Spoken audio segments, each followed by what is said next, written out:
तुलसीदास जी का नाम तो आपने अवश्य ही सुना होगा, लेकिन ऐसा क्या हुआ जो तुलसीदास जी इतने बड़े राम भक्त बन गए कि आज उनका नाम हर किसी के जिह्वा पर है। चलिए जानते हैं इसके पीछे की असल वजह। तुलसीदास जी का विवाह रत्नावली नाम की एक बड़ी ही सुंदर कन्या से हुआ था। तुलसीदास जी का वास्तविक नाम राम बोला था।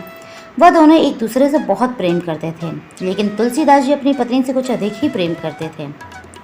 दोनों बड़ा ही सुंदर समय व्यतीत कर रहे होते हैं, लेकिन एक समय की बात है, रत्नावली को अचानक से अपने मायके जाना पड़ता है। लेकिन तुलसीदास जी उस वक्त घर पे उपस्थित ना थे, तो वह यह बात अपने पड़ोसी को बताकर चली जाती हैं। शाम को जब तुलसीदास जी घर लौटते हैं तो उनके पड़ोसी उनको यह बात बता देते हैं। तुलसीदास जी यह सुनते ही बड़े व्याकुल हो उठते हैं। अब तो उनका मन किसी भी कार्य में लग ही ना रहा होता है। अब वह आधी रात और भरे तूफान में ही निकल पड़ते हैं रत्नावली से मिलने। जब वह नदी किनारे पहुंचते हैं तो वहां बहते मुर्दे को वह लकड़ी का लट्ठा समझकर उस पर सवार हो जाते हैं और धीरे धीरे नदी को पार कर लेते हैं। जब वह रत्नावली के महल के बाहर पहुंचते हैं तो उनके कक्ष से लटकते सर्प को रस्सी समझ लेते हैं।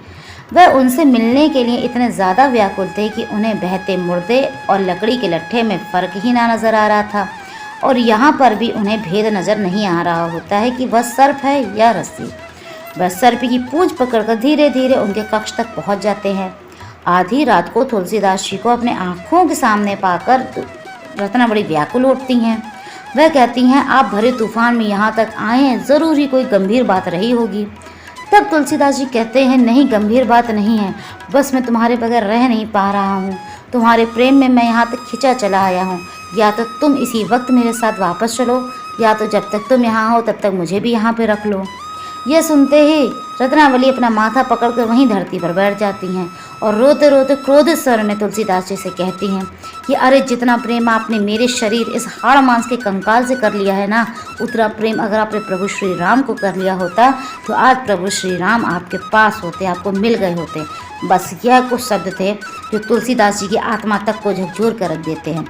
वे उसी समय उल्टे पैर महल से वापस लौट जाते हैं और आगे का सारा जीवन वो सिर्फ और सिर्फ प्रभु श्री राम के नाम कर देते हैं।